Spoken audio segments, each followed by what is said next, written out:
Two balls and a strike to count on Taylor. Reyes fires, swinging a drive, deep left field. It's his way back. Walk the ball. Chris Taylor.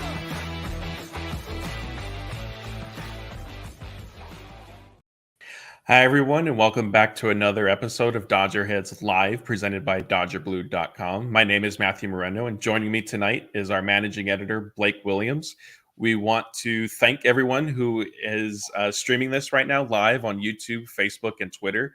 And of course, those of you listening via podcast after the fact, we certainly appreciate that as well. Blake, the Dodgers have the best record in Cactus League. They're heading into an off day tomorrow. They're sort of first and only one before leaving to South Korea. And you're also, just under 2 weeks from boarding your own flight out there. So safe to say life is pretty good right now. Yeah, we just have to hope the Dodgers aren't going to lose their momentum with the off day here and have to kind of get back on track. So as long as they can keep it rolling into Korea and then start the year out hot, I think we're doing pretty good. Yeah, and I know you tweeted today from the website that, tagging me about the small ball the Dodgers were doing. And yes, it was certainly appreciated. And I texted you at some point today during the game that it was a big matchup in the standings, because if the Rockies had won, the Rockies. I got confused with the White Sox. If the Rockies had won, they would have had the same Cactus League record as the Dodgers. And, it was a little surprising. So it was an important win today for the Dodgers. And that's going to be one of the things we discuss on tonight's show. And we're also going to touch on kind of the top of the Dodgers lineup and how that's been put together with Mookie Betts, Shohei Ohtani, and Freddie Freeman. And now that we've seen it 3 times, just kind of share some thoughts on how that's going. We're also going to discuss the first round spring training roster cuts that the Dodgers did after Sunday's game. And I guess you could maybe say there was 2 rounds, if you will, because there was a player added a couple hours after the fact.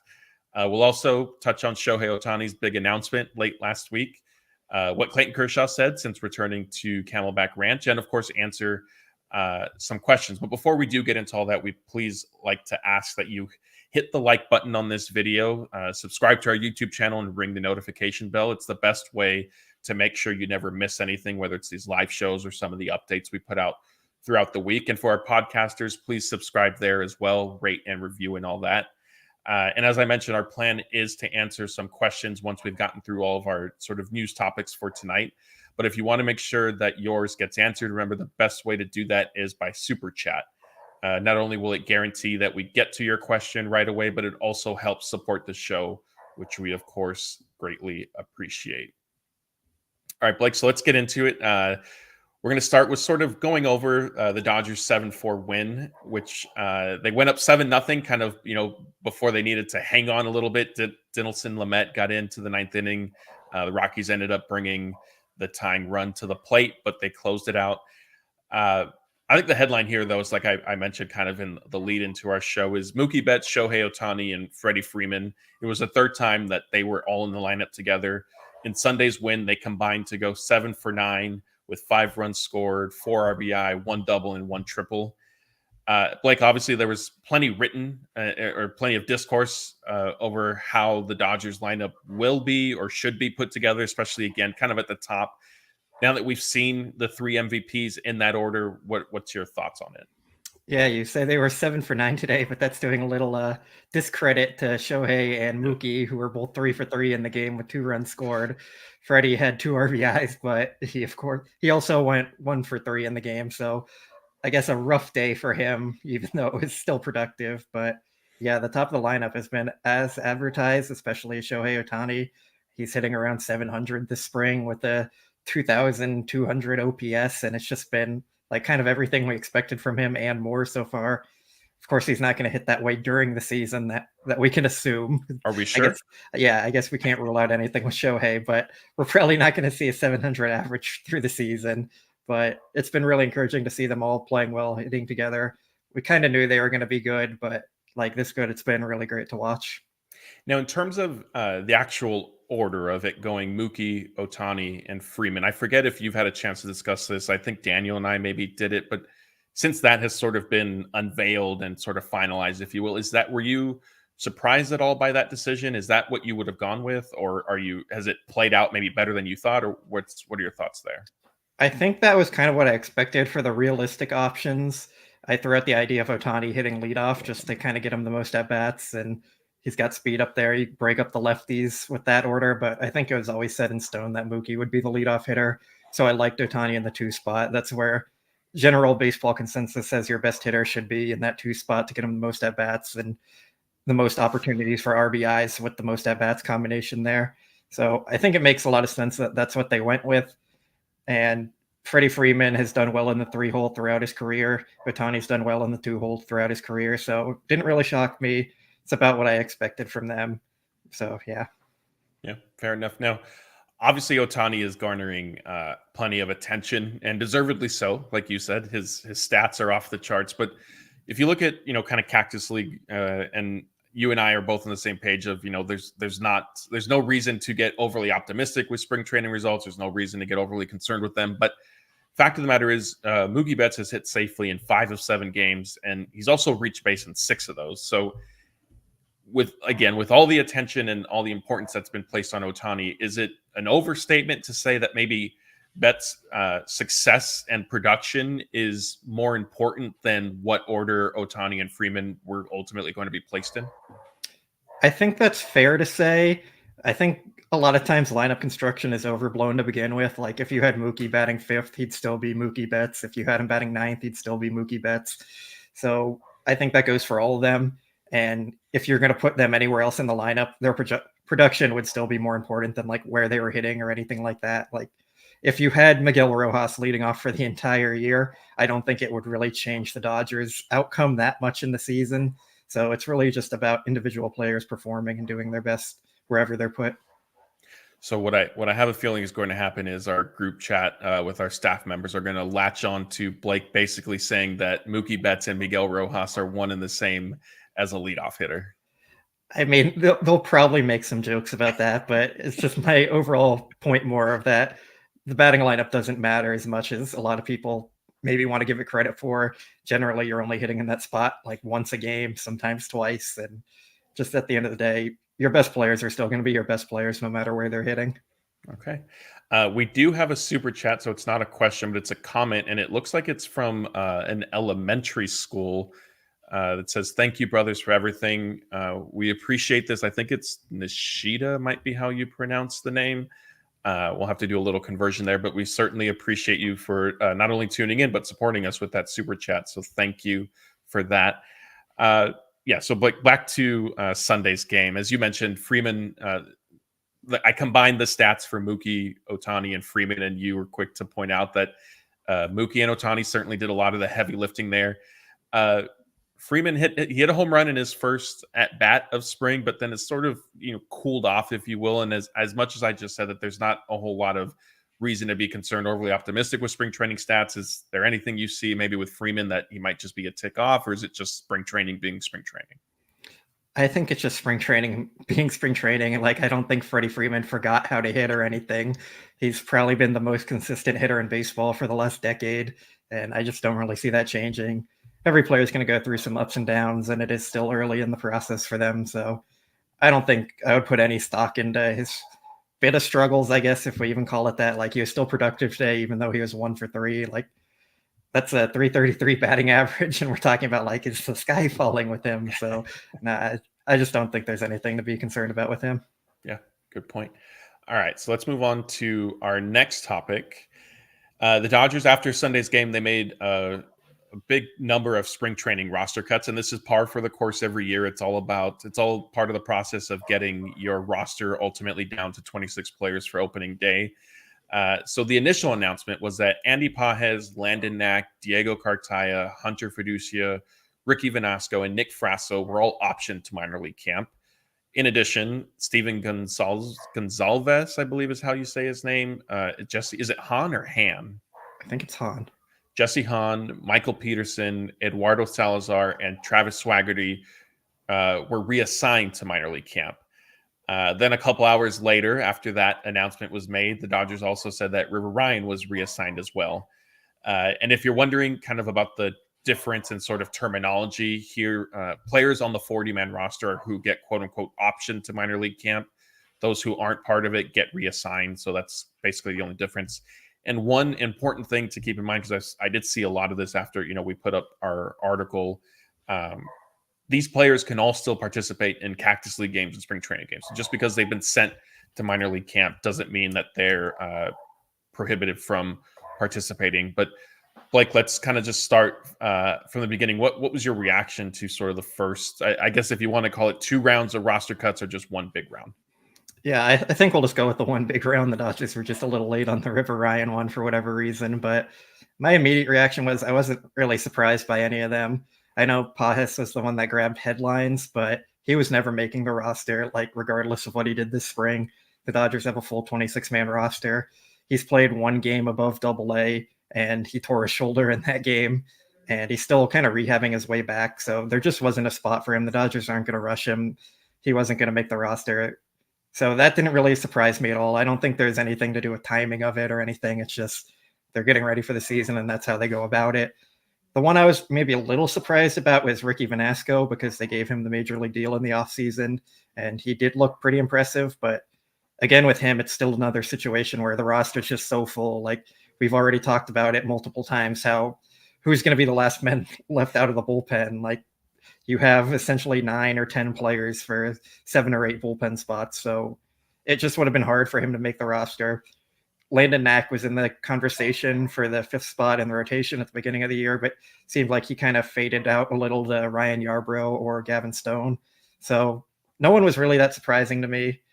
I didn't think anything too much of it besides just business as usual for the Dodgers.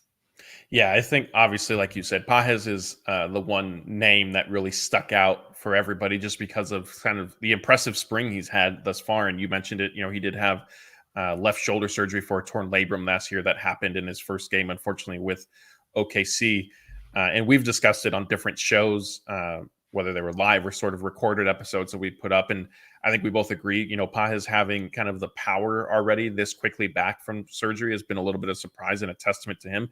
And he's also played well defensively. But yes, like you said, barring, maybe even multiple injuries, because in some regard, Pages has hit himself into the conversation of maybe is it him or Miguel Vargas if the Dodgers need an outfielder. But even then, I think because of the lack of experience Pages has, they probably lean Miguel Vargas if that situation was to arise. So short of, maybe multiple injuries, Pages isn't somebody who is going to be with the Dodgers for opening day, as you explained. And I think, another name that some of our viewers or listeners might have caught their attention was Nick Frasso, just because a little bit of prospect pedigree, but also just a reminder that he's, kind of on the opposite side of this, compared to Pages, because he's not necessarily expected to pitch this year. There was, because he had surgery on his right shoulder, I think for a labrum as well. It might have been a slight tear.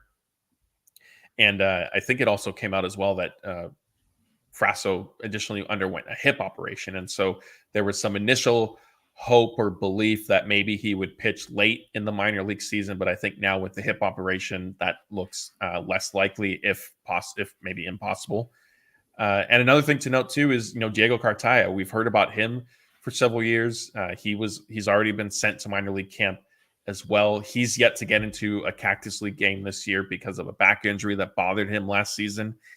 And I think, Cartaya's situation is interesting because he's a prospect that, was on the rise, and he was going to be as great as Will Smith was. I think some pundits were, projecting Cartaya to be even better, right? That's not necessarily going out on a limb. And it not only has, I don't want to say his progression has stalled a little bit, but sort of. And now we're also dealing with injury. And so what do you see with Cartaya, just, maybe not even spring training this year, but kind of looking ahead out to the minor league season? I think catcher development is one of the toughest ones to project and kind of look into the future. We've seen a lot of catching prospects have been really highly ranked, and then they kind of flame out. Of course, we know catching takes a toll on your body, and that tends to affect your offense. And with Cartaya having the back injury, I think that might be playing into it also. But I think it's also important to note he was the youngest player at his level for the entire year last year. And I don't think struggles are necessarily out of the realm of expectations for a player when they're that young, competing against much more experienced players is probably the right word to say. Like, Cartaya has a lot of raw talent, but that's the thing. It is raw talent, and he has to put it all together. It wouldn't shock me if, like, in a year or two, we see him make a significant jump and kind of figures it out. And it wouldn't shock me if he never figures it out, because that's just how it goes with every prospect, but especially with catchers. So I wouldn't be too concerned about Cartaya yet, but it does seem like he's kind of been passed in the organizational eyes by Dalton Rushing and maybe Lozeriano, or I think that's how you say his name. Yeah. So I'm not too concerned yet, but another down year, it would probably make my concern much higher, and I'd probably put him more in that bust territory than gonna figure it out eventually. Yeah, I mean, I think you make a great point about how young Cartaya is. Like, we have been hearing about him for so long, but yes, you forget that he's what, only 21 now, or 22 maybe? You want to double check that? We do have Hawaiian Kira asking us. So yeah, I think this year is, I agree with you. It's sort of a little bit of a pivotal kind of, I don't want to be like overly dramatic and call it make or break for him by any means, but yeah, like the Dodgers do have other catching depth in their organization. Dalton Rushing is a name that I see people commenting about. He hasn't necessarily, I don't want to say not looked ready, but he's still learning and growing, and this is a new experience for him as well, getting ready to be part of big league camp and get into these Cactus League games. But yeah, with Cartaya, it's unfortunate, the back injury, because I thought this was going to be, he was in camp. He's been in camp with the team in previous years, and so it would be, I thought this year, and specifically because he was a little bit older, was going to be interesting to see how he would do. I know you've been looking up how old he is. Yeah, so he's 22, and to put it into some context, Will Smith didn't make his major league debut until he was 24, and when he was 22, like, he wasn't even ranked near the top prospect area for the Dodgers, so I think that's kind of important to note there, that Cartaya is way ahead of where Will Smith was, even with the struggles. And that's not to say Cartaya is going to become Will Smith, but that's just how it is with catchers. Sometimes most of them end up making their debut around 24 to 26, as opposed to earlier. Like, even Adley Rutschman, he made his debut at 25. And a fact that kind of blows my mind with him is Juan Soto is younger than Adley Rutschman. And Rutschman's a catcher who just came up and kind of took the lead by storm. So that's just how catcher development goes usually. Yeah, that's, I was going to say, it wouldn't shock me if maybe Cartaya, I think his debut will probably come before he turns 25 years old, but he may not be necessarily, quote unquote, major league ready until he's perhaps 25. And it's not necessarily going to be the end of the world if that is end up being the case. And of course, Will Smith's future and what the Dodgers sort of decided to do, excuse me, is going to be interesting to sort of monitor moving forward. Really quick, back to Pages. Like I mentioned, Pages and every other player that's either been reassigned or optioned to minor league camp still eligible to play in the spring training game. So we're certainly still going to see, I think, plenty of him. Is there anything that Pages can do to force his way into the conversation, or is the Dodgers, like, the bench just pretty much set? I think it's all pretty much set. Like, you'd be talking about leaving Kike off the roster or Miguel Rojas, which doesn't seem likely with Gavin Lux's struggles and coming back from the injury at shortstop. Like, I just don't really see any room for him. I think the biggest thing for Pages this spring training was just about, like, putting himself in the Dodgers radar moving forward and saying, like, hey, I'm ready sooner than you were expecting possibly. If their outlook was, we're going to bring you up in 2025 and kind of give you that runway there, maybe now he's an option in the middle of 2024 if there's an injury or something that comes up. There's never really any real path for him to make the roster. And short of him, like, hitting 1,000 through his all his at-bats and the Dodgers having 5 injuries or something in the outfield, like it just wasn't ever going to really happen, because even if they had that many injuries, I think you'd still see guys like Chris Owings, Kevin Padlo, Miguel Vargas making the roster over him. So it just was never a realistic possibility. Do you, considering what we've seen from Pages, and it's reasonable to expect that maybe he cools down a little bit, but if he continues to perform well in spring training, however many opportunities those end up being, in your estimation, maybe not necessarily what the Dodgers would do, but for you, has he maybe surpassed Miguel Vargas if the Dodgers find themselves in need of an outfielder?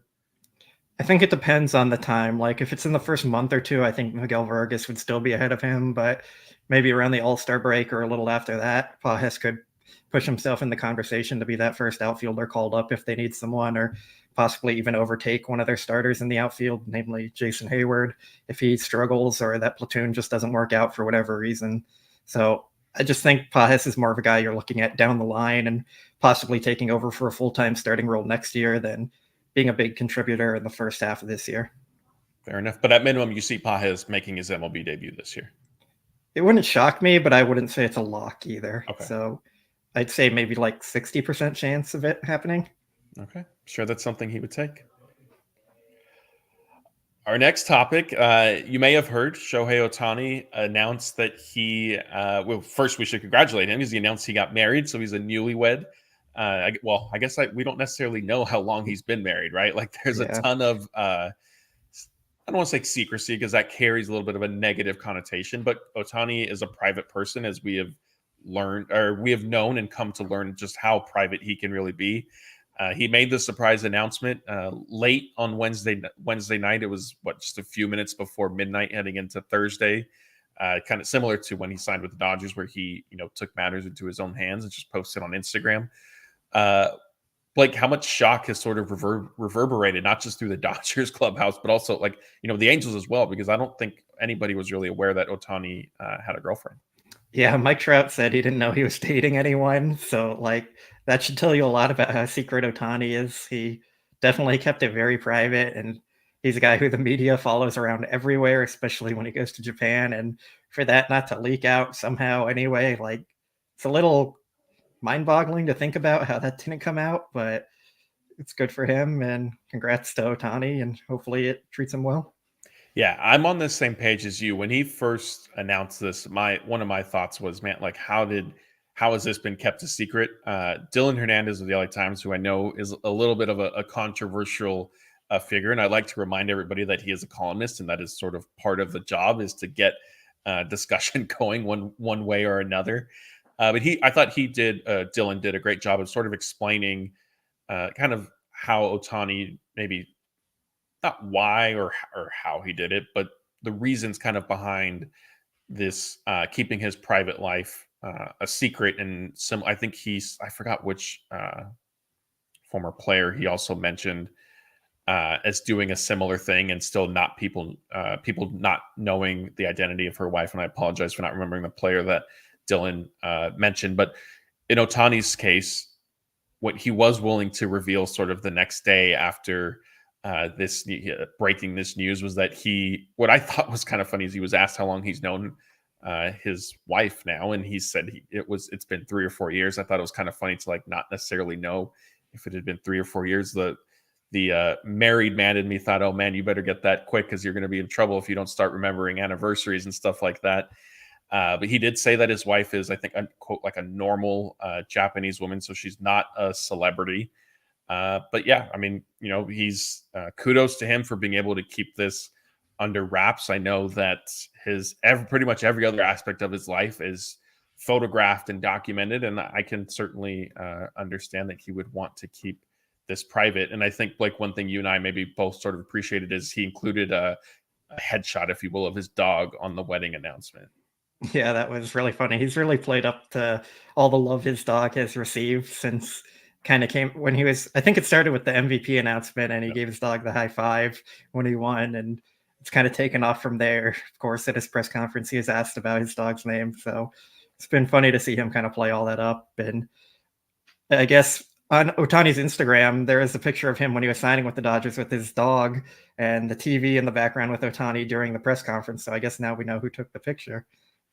Oh yeah, that's a good point. Yeah, look at that's investigative journalism from our own Blake Williams there. Yeah, I think I saw that one on Twitter, but also I've loved the jokes about Ohtani left the Angels and immediately got a ring and stuff. Like, that's just perfect. Yeah. Well, now we'll have to see if it's two. But again, I guess we don't, just because I'm assuming that Ohtani's marriage was finalized sometime recently, just based on his comments. He said, that there was a delay with paperwork and he wanted to announce it now rather than in the season because it was going to come out anyway and he didn't want the distraction. So my guess is it was soon. So if not this year, maybe late last year. But yeah, he's got one ring already after joining the Dodgers. And so now let's see if they can get him another one.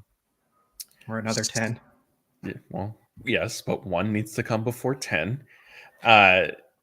Speaking of rings, Clayton Kershaw, he's back with the team looking for his second. While the Dodgers are sort of entering kind of, the final 2 weeks in Arizona, Kershaw just rejoined the team this past weekend. Blake, I know he's touched on kind of a few different things since sort of reporting back to Camelback Ranch kind of about his shoulder surgery and recovery. So what can you tell us there?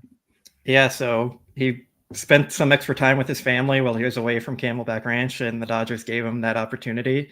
And he said he was very appreciative of the Dodgers giving him that time, but he said he's glad to be back. He's been rehabbing a bit at home, so when he reported to camp, he was able to come in and actually throw. He said he feels a bit like a normal pitcher again, and he's been happy to see everyone. He's been throwing for about 4 weeks now, and he said he's feeling good and it's healing pretty well. Now it's just kind of about getting back to starting to build up his arm and actually get ready to pitch and see how it holds up with more consistent usage and higher energy and usage of that arm. Yeah, and I think so. If you haven't been following this story from the very beginning, Kershaw spent basically as he does every year, the offseason in Dallas. This past offseason, it of course entailed recovering from the shoulder surgery and stuff like that. He did report to camp. He was probably only there for at least 1 day, maybe 2 at the most. That was when pitchers and catchers were arriving for the start of spring training. So Kershaw took his physical. His 1-year contract, well, I guess it has a player option for next year, was made official by going through kind of the medical process. And then, as Blake said, he was the Dodgers and Kershaw agreed to allow him to then sort of head home during spring training, at least up until March. So now he's back with the team, but he's not going to be traveling with them to South Korea. And they're going to give him flexibility during the regular season as well, right? Yeah, so during the regular season, Kershaw is going to be with the team when they're at Dodger Stadium. And then when they go on a road trip, he's going to return to Texas and continue his rehab there and spend more time with his family. And that'll, of course, be up until he's actually ready to pitch again at some point late in the season. So the Dodgers are giving him a lot of flexibility with how he's going to manage his injury and come back from it. And I think it says a lot about how much they trust him and how far they're willing to go to let him do what he wants to do and be so he can make sure to stay with the team, because I'm sure the Rangers were a really tempting option to rehab and do everything out there, be with the team pretty much always while he's rehabbing. So the Dodgers kind of met him in the middle there, and it's a bit of the best of both worlds for him.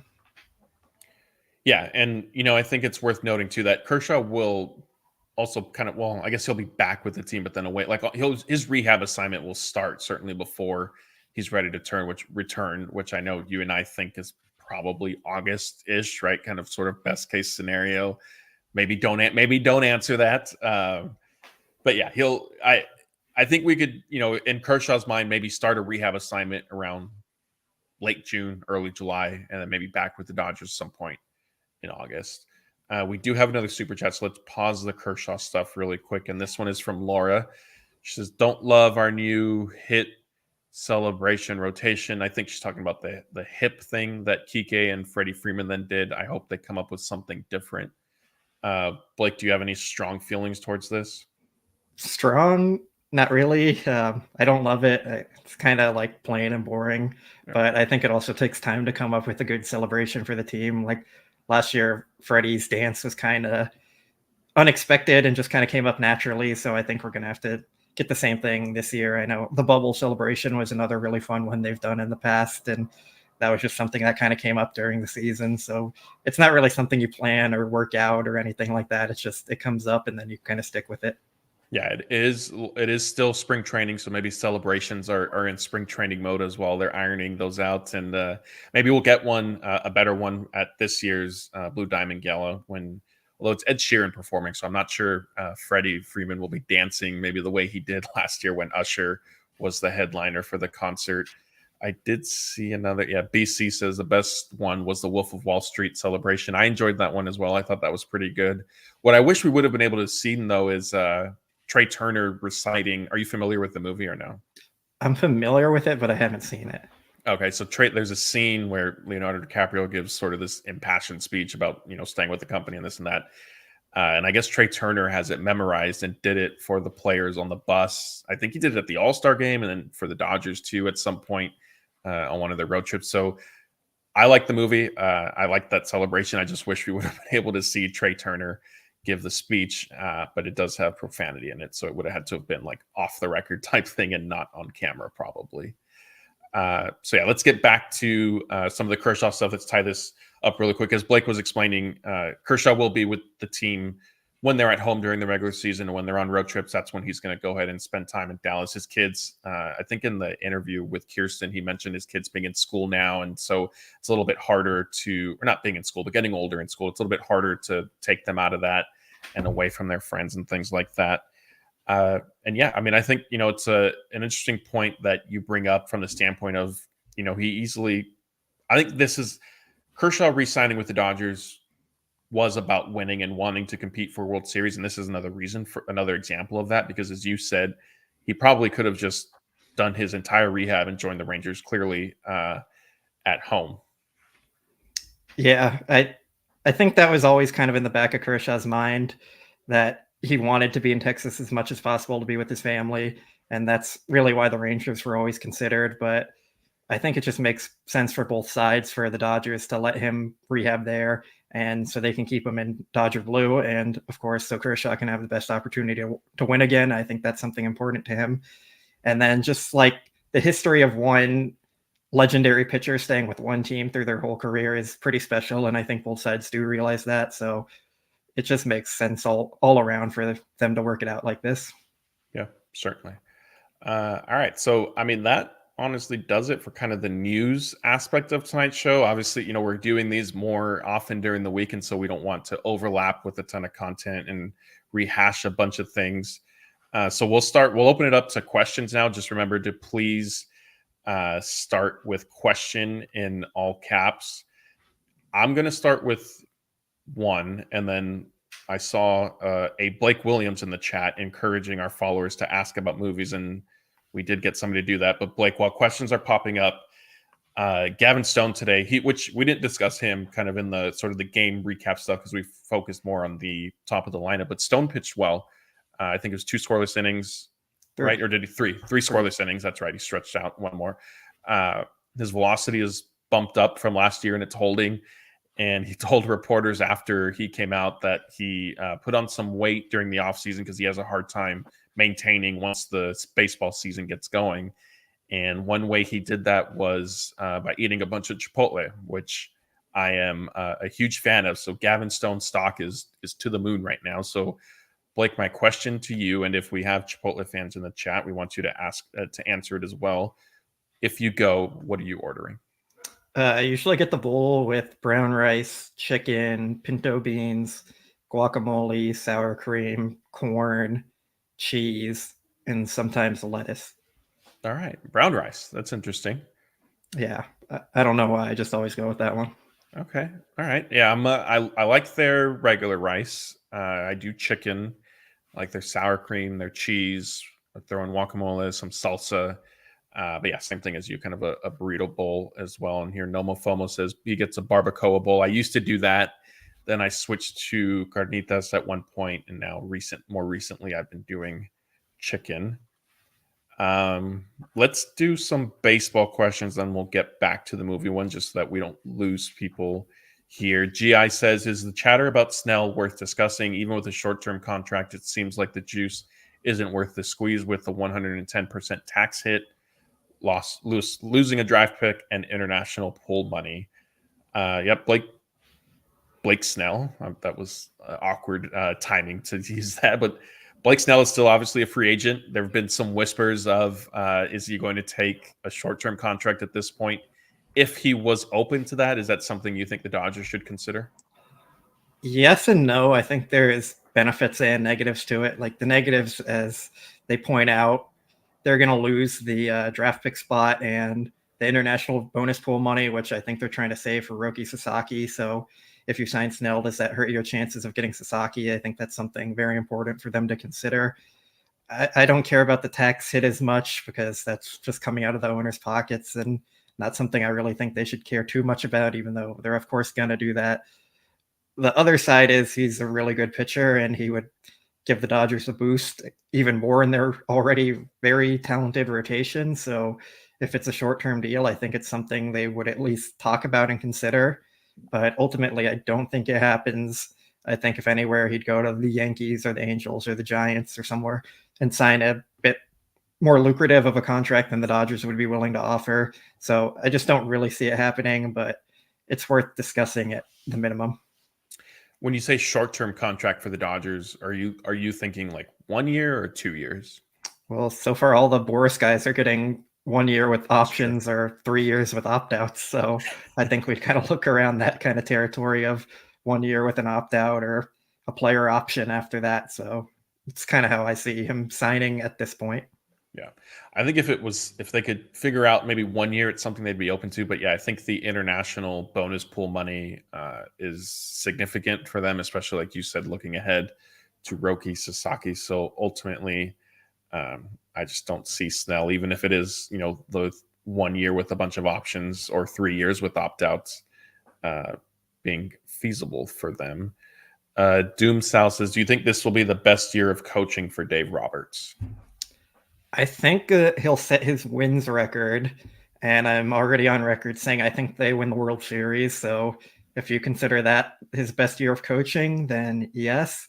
But I really think what he did last year was his most impressive feat as a coach because they were projected to win about 90 to 91 games, and they're kind of a fringe elite team that most people thought, and they had a lot of holes on their roster, especially on the pitching side. They suffered a lot of injuries and underperforming players, but they still ended up winning 100 games. And of course, the postseason is something we can note.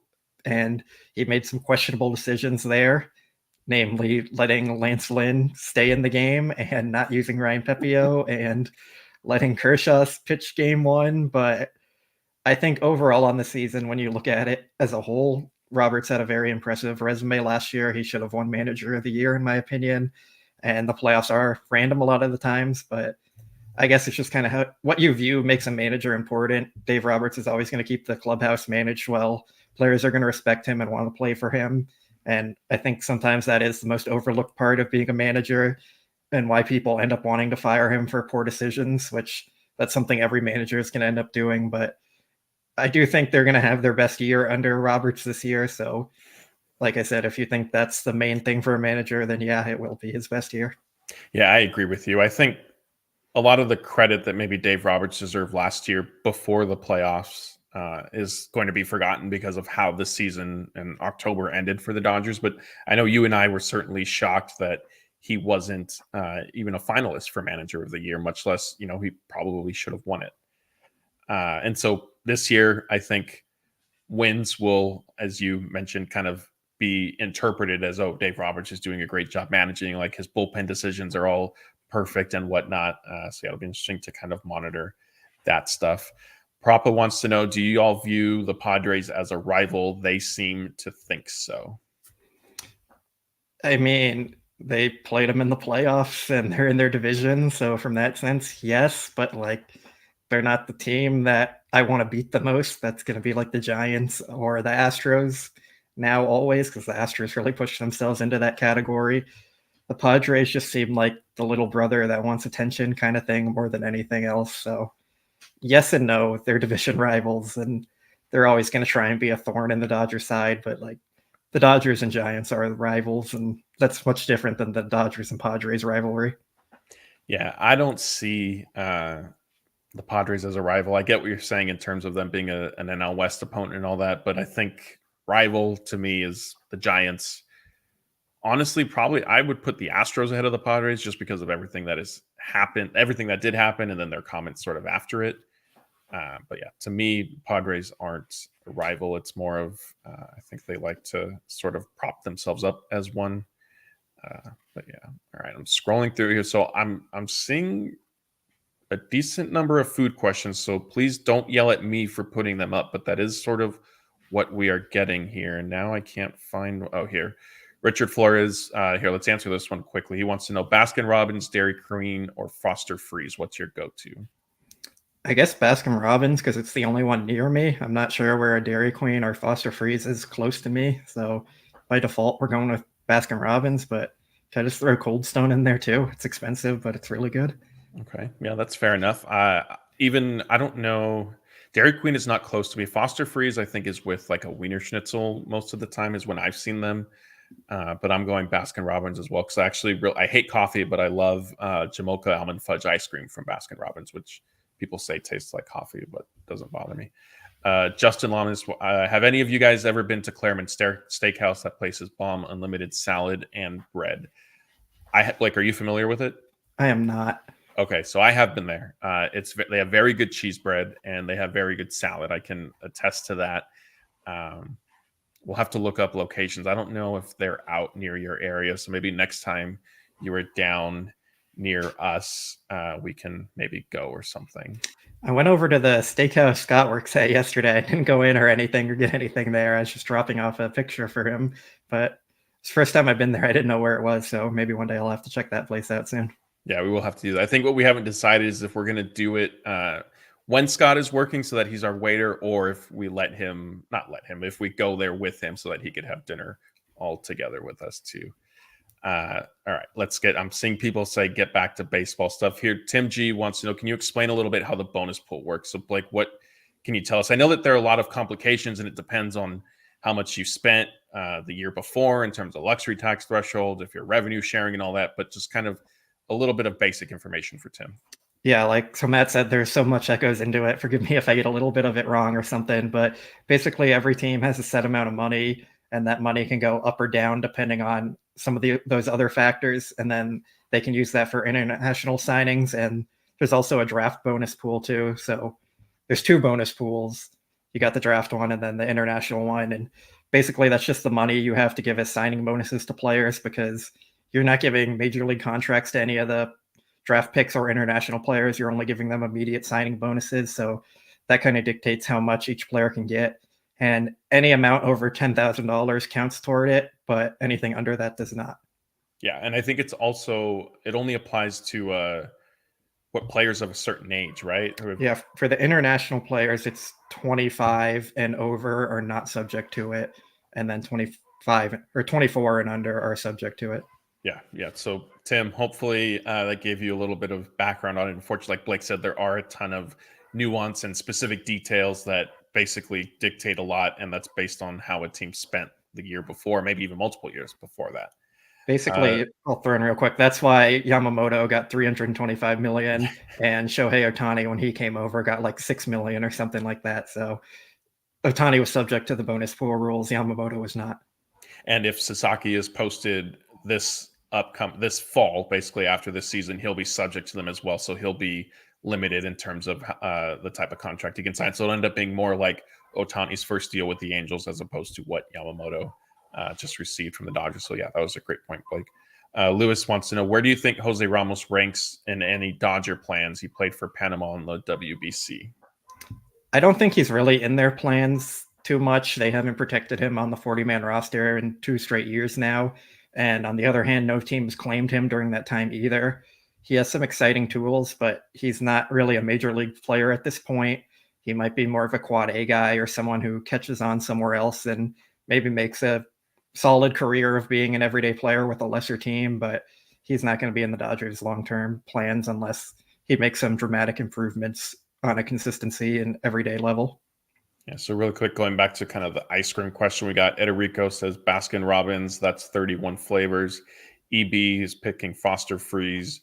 Justin said Foster Freeze as well. At least I get a decent burger from there too. EB also said Foster Freeze serves soft serve. Laura says Dairy Queen back in the day, they were much better. Nomo Fomo says Foster Freeze chocolate dipped ice cream. So yeah, apparently, oh, here we go. Just an option. Jamocha almond fudge is my favorite, so somebody is siding with me. Michael, he wants us to get away from food questions. He thinks they're boring. Go ahead, Blake, because I think we have a super what chat. The people want. That is true. Like, we do try not to focus on it, but if that's what we're getting questions on, we do try to answer everybody's questions evenly, and that includes baseball ones. And here's one from Hawaiian Kira, and she says, after seeing the prospects in spring training, who has the best chance of making their debut? Will it be a pitcher or hitter first? P.S. Try Handles in the South Bay. I'm assuming maybe that's going to be another ice cream place. I think Handles is a homemade ice cream place, and I think they have one in Northridge too. And I've always thought about trying it out, but never went there yet. I assume it's more expensive because it's like handmade ice cream, they call it, or something. So maybe one day. But the prospects in spring training, I think there's a lot of them that are going to make their debuts this year. I think we're going to see Landon Knack at some point. He'll probably be the first pitcher called up unless they don't stick with Emmett Sheehan or Gavin Stone, then one of them. Hitter-wise, maybe Hunter Fiducia, just because catchers tend to get hurt and they'll need a different catcher at some point in the season. If we're still counting Miguel Vargas, I'm sure we're going to see him with the Dodgers at some point. I was hoping to see River Ryan, but he has the shoulder fatigue, so he's not going to be pitching at least to start the year, so that's going to delay that. But I guess I'll say with Landon Knack is kind of my answer there. Yeah, that's a good choice. We have another super chat. This one's more of a comment from Laker Toby. He says, are you going to put an animated Blake on the intro? He and his Dodgers bucket hat deserves to be there. I will answer this one. Yes, we are working on some, not a rebranding, but sort of refreshing a lot of our graphics and things like that. And Blake and Scott and Sebastian, will need to be certainly taken into account and accounted for and put onto that. So it's nothing against Blake or any of those other guys. They've all been a great sport and understanding that we're working on kind of designing that stuff. And hopefully, I'm not sure. The Soul Series is honestly sneaking up on us. So maybe by the home opener, that stuff is sort of in place, but yes, we will need to get that taken care of.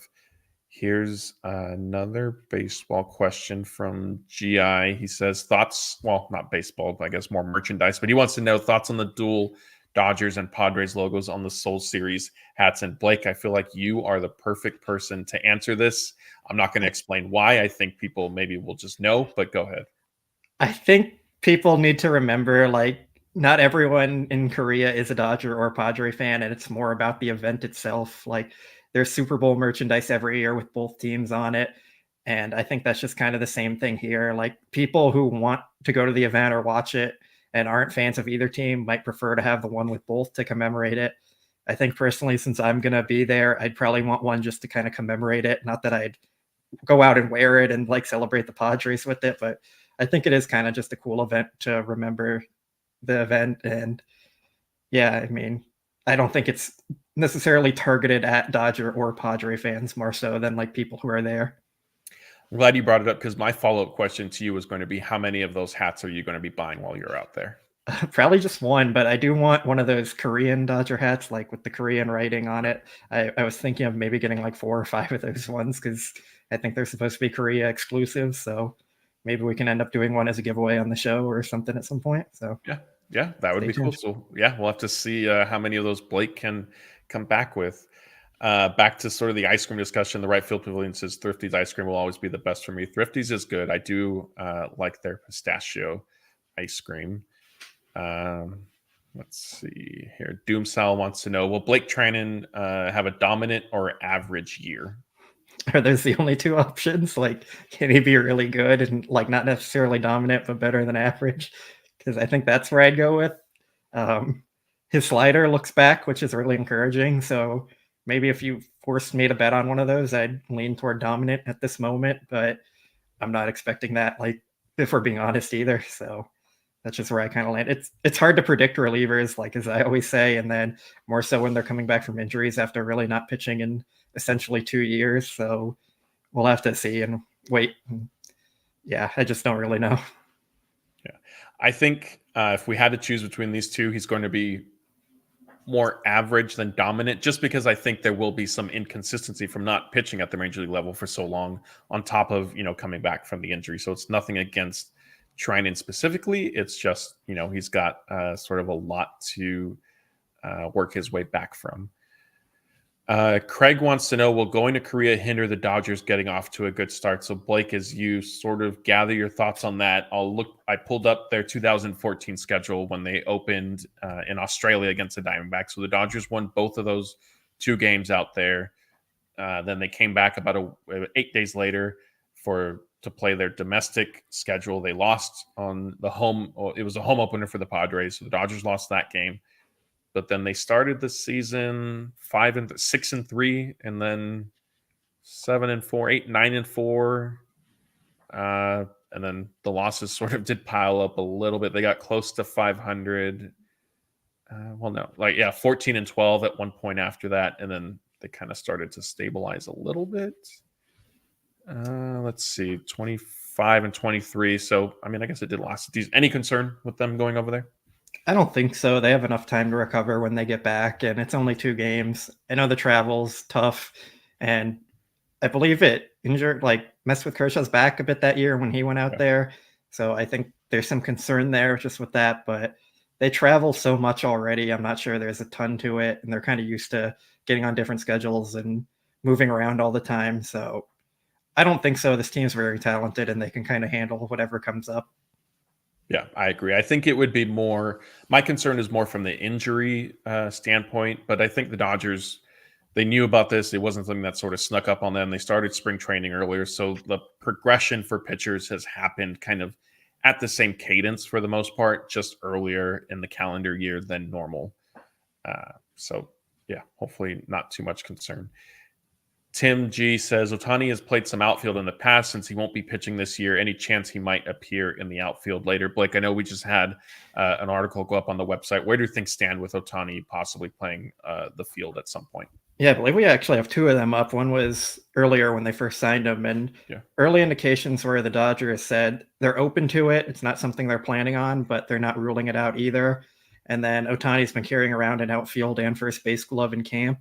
And Dave Roberts said he doesn't see it happening until he's told otherwise, which I guess that's him saying no right now, but leaving the door open eventually. And then another report, or the same report from a source, said the Dodgers were open to the possibility at some point, but it's going to be far down the line if it happens. And I think it just depends on how the rest of the Dodgers are doing. Like if they think they need to make a change somewhere, Ohtani might get some more time in the outfield, but I don't think you should really count on it or expect it. Yeah, I agree with you. I don't see, short of maybe, I don't know, last month of the regular season, if they need an inning in the outfield for some reason, or first base maybe, but I think they've also seen what's happened to Max Muncy, and they won't want to risk anything there. So I don't really see Ohtani playing the field at all this year. BC I haven't seen a spring training specific hat before, so he's giving you a thumbs up. That's the second. I don't know if maybe it was BC earlier, but I did see another comment pointing out your spring training hat, Blake. So good choice there. Yeah, they didn't have any good bucket hats this time, so I like this one a lot, so I ended up getting it. Skimmer 930 wants to know, is Blake willing to meet up with fellow Dodger fans while in Korea? We can grab dinner and I can introduce him to some good food. Blake, go ahead. I know you're going to be really busy, but go ahead. Yeah, it depends on scheduling, of course, how long the games go and all that, and all the work I have to get done first. But if I have time, I'd be open to it. And my Twitter is linked on here, and my Instagram's available. I try and reply to everyone when they message me there. And my email's also on my author page on DodgerBlue.com. So there's a few ways to contact me. Yeah. Eddie says, is Gavin Stone making a push for the 5 spot in the rotation? He's looked great this spring. Yeah, I think so. This is something me and Jeff talked about on the last show. I kind of threw out Gavin Stone could be an option for the 5th spot, and I guess he agreed with it. It caught him off guard a little bit at the time, but the more we talked about it and figured it out, it does make sense. Emmett Sheehan is probably not going to be ready for the opener. He hasn't pitched yet. Ryan Yarbrough seems to be the main competition there for it right now, and I think that's definitely a possibility because he doesn't have options. Well, Gavin Stone does, but if they want to go with their best 5, it might end up being Stone there. So I think it's definitely a chance of it happening. And of course, like we talked about earlier, they optioned Landon Knack, so that took out one of the people competing for that spot. So I think it's a real chance of happening. Yeah. The favorite, and there is still, kind of 3 weeks until they need to really figure that out, because they could not have a decision made necessarily before the Seoul series. And if they want to sort of see how maybe some of these guys will do during the exhibition freeway series, that would be an option as well. But yeah, I think, with Grove also, I don't necessarily want to say struggling, but not pitching as well as Stone, and Sheehan, as you said, not getting into games yet because of some body soreness. That I thought it was interesting. Dave Roberts initially said, "Yeah, he'll be fine, ready to go for opening day regular season." Then a few days later, it was like, well, maybe not going to actually end up being ready anymore. I think it all bodes well for Stone's chances of being in the opening day rotation for the first time in his career. So that'll be nice for him. Here's Nomo FOMO knowing Blake well. He jokes, if you want to meet Blake, you have to be into Star Wars. So yes, if you are planning on meeting Blake in South Korea, make sure to have a Jar Jar Binks reference ready to go for him. Wow, you're pulling out the Jar Jar name drop. So I think you've been a little hesitant on revealing your Star Wars knowledge up to this point, but dropping that right there is just mistake or intentional. Jar Jar Binks and Spock are the two people that Blake would love to talk about when it comes to Star Wars history. And Star Trek's cool too. I'm not gonna throw out Spock. Let's see. I'm not really seeing any more questions as I scroll through here. So let's revert back to the movie one. I saw people. Somebody did ask what you would be able to recite. So is there something that you had off the top of your head? Yeah, I have the scene where Anakin and Obi-Wan are about to fight in Revenge of the Sith. I have that pretty much fully memorized there. So that would be my go-to if I had to recite something. Okay. I had to. I'm probably doing something from Dark Knight Rises. I think a lot of the stuff that Bane said, I think I could probably pull off. If not, maybe something from Wedding Crashers. But yeah, that's, I think, where I would go. Let's see. So here go ahead. We got Skimmer thrown out. We can discuss the new season of Bad Batch. Like, yeah, I'm all for it. Let's talk Star Wars and have some Korean food. Yeah, I don't know what that. Oh, is he saying? Yeah, in person, you guys can do that. If you're talking about right now, we're shutting the stream down. We're out of time. I'm sorry. There's no chance we're getting to that stuff. Here we did have Esteban wants to know, what exactly does it mean when a player is optioned? He was worried.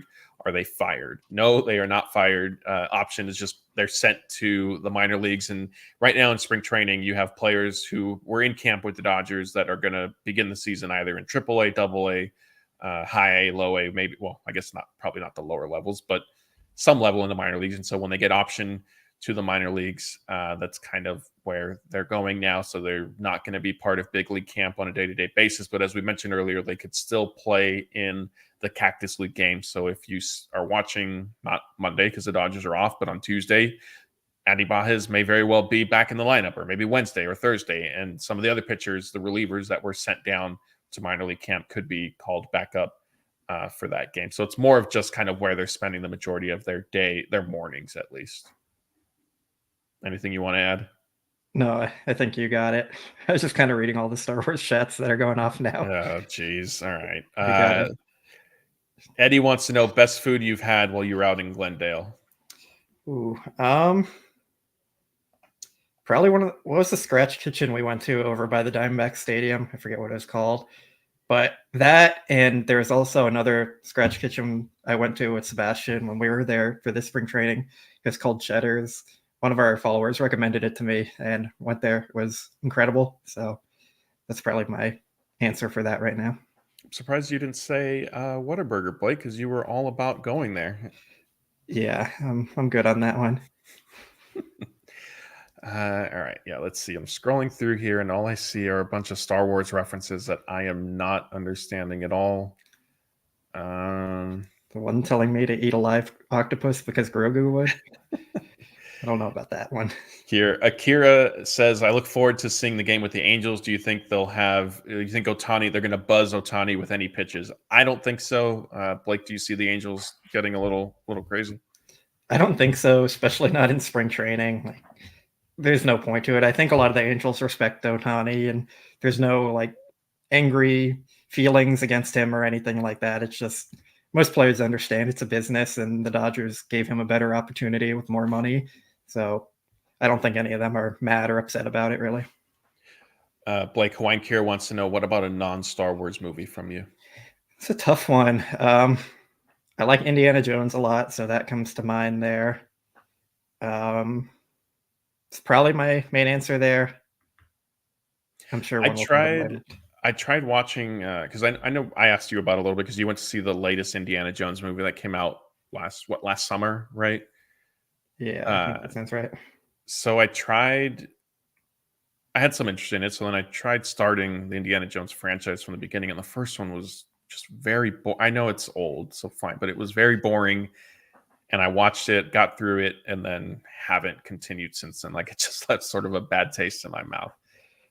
See, that's just disappointing. I'm looking through my movie list now to see if anything like comes up. Okay, well, while you're doing that, Hawaiian Kier she has another follow-up. Win-loss predictions for all the games in Korea, including the 2 friendlies. So that's going to be 2 exhibition games that the Dodgers play that won't count for their record, and then they play 2 more against the Padres, which will count because that will be the Seoul series and opening day and all that. So I'm going 3-1. That's what I was going to say too. I think that's fair. Probably losing 1 to the Padres if I had to guess, but it wouldn't shock me if they come back 4-0 from that. Yeah, I agree. All right, Blake, did you find any movies that you could throw out? Yeah, I'll throw out Baseball. Moneyball was a great movie. I also liked 42 a lot. The Sandlot, Major League are great. So we'll get some baseball movies in there. All right, there you go. Let's see. I'm not really seeing. So Ketchia Esteban said it's okay, Blake, in and out's better anyway. Yes, Blake learned that the hard way. I mean, at least now I know. I can't just say like in and out's better without having tried Whataburger, but now I can back it up with saying I tried it and it wasn't good. There you go. You did some research. Big J journalism. Here, GI says his Grove pitching his way to AAA this spring.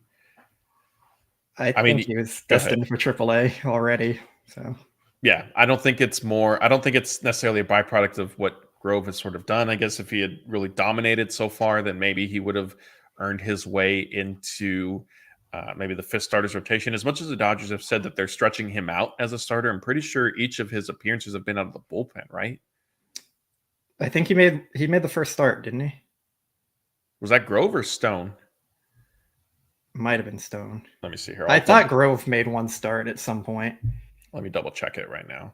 So bear with me. I know that his relief appearances have definitely been. No, yeah, he came out of the bullpen that day. Okay.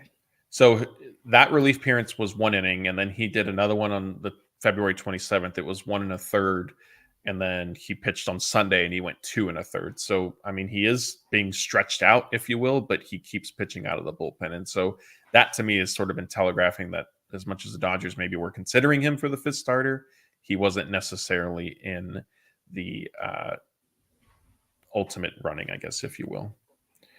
All right, let's see. We'll answer a couple more here before we sign off for the night. Here, TQT says, I think Fire Eisen and Vesia aren't locks like some of us think, but who can replace them? Well, I would have said Vanasco, but they optioned him today. I think we always had one spot that we were kind of up in the air about with the group of Treinen, Fire Eisen, and Hudson. So I think that leaves the door open for the 2 of them to make it with maybe Fire Eisen starting in AAA. It could leave the door open for Gavin Stone and Ryan Yarbrough to both make the team instead of one of them, and possibly even Grove. But like as we just talked about, he hasn't been doing too great this spring training. So I still think Vesia is going to make the roster. Fire Eisen might be destined for AAA, but he's also only had 1 appearance, and it was his first one since pitching in 2 years. So I think they need some more time to sort that out. Yeah, I agree with you. I think we did a live show, right, where we were discussing kind of the 3 relievers, and Dave Roberts saying he expected the Dodgers were planning on Fire Eisen, Hudson, and Treinen all being on the opening day roster. And I know that certainly surprised you and I, and it's not something that we were going to end up betting on being the case. So yeah, if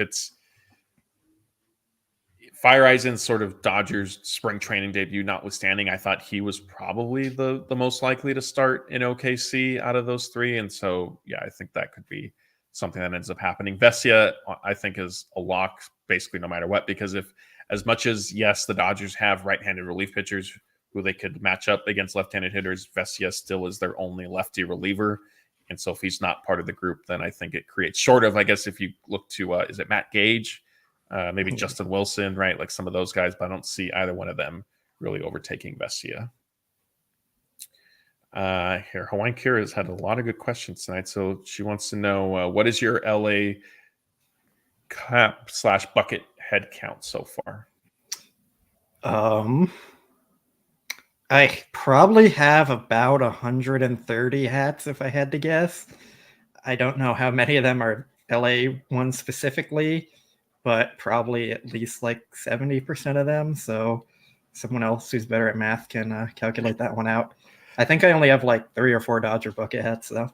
Yeah, and there's another way to ask a question about Blake's hats, but I won't do it. I'll let the people figure it out one day and how to best word what he may or may not have in his hat collection. Is it how many of them aren't Dodger hats or other teams?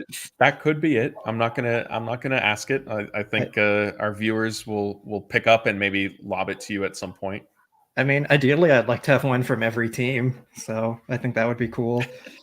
I have a few Astros ones that I bought before the World Series in 2017, and now they're packed in a shed, so can't wear those again. I liked them a lot. They were really cool, but yeah, they have been ruled out from the rotation. Yeah, and why they're, and I mean, I won't say trash them because you don't like if they're still good, but I think you could donate those, Blake. They shouldn't be in your shed. Maybe one day. Well, it pains me because like they're such cool hats. Like the Astros had great designs with their throwbacks and retros, and now it's all just ruined. All right. That's probably the best time to end this show, is talking about Astros and Blake's affinity for their media designs and stuff like that. We want to thank you guys for joining us. And again, if you could please like this video, subscribe to our YouTube channel, ring the notification bell. And if you're listening on podcast, rate and review and subscribe there as well. It does us a great help as we continue to grow this show. We are up to doing 3 live shows a week. This Sunday one on Tuesday night, one on Friday night as well. We try to rotate some of our staff through here so you're not just getting the same faces and voices over and over again. But Blake and I certainly are probably going to be involved in the majority of those. So I know we enjoy interacting with everybody, and we want to thank you for joining us. And again, that's Blake, I'm Matthew, and we'll see you next time.